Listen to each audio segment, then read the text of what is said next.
El escritor, terror extremo. En un pequeño pueblo rodeado de densos bosques vivía un escritor solitario conocido por sus relatos oscuros y perturbadores. Su nombre era Jonathan Blackwood y su fama se extendía más allá de las fronteras del pueblo. Sin embargo, la verdadera naturaleza de sus historias y la fuente de su inspiración eran un misterio para todos.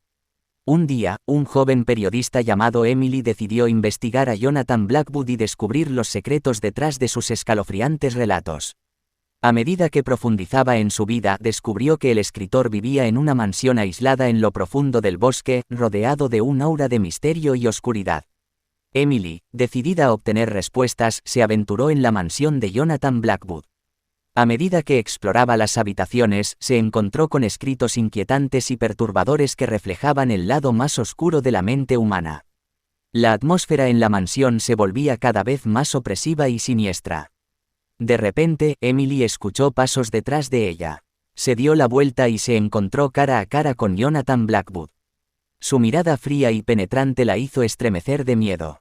Sin decir una palabra, el escritor la invitó a sentarse y le ofreció leer una de sus últimas historias. A medida que Emily leía, una sensación de horror se apoderaba de ella.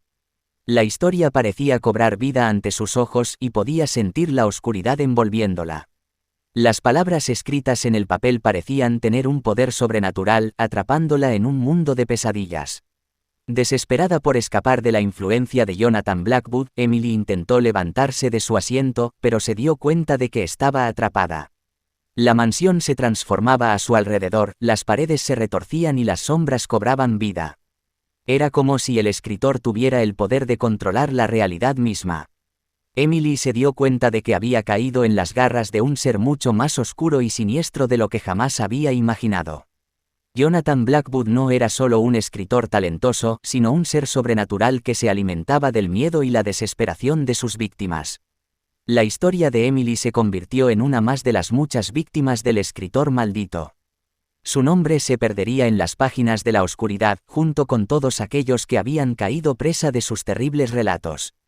La mansión de Jonathan Blackwood permanecería como un recordatorio espeluznante de que a veces la curiosidad puede llevar a la perdición y el poder de la imaginación puede ser más peligroso de lo que uno puede imaginar.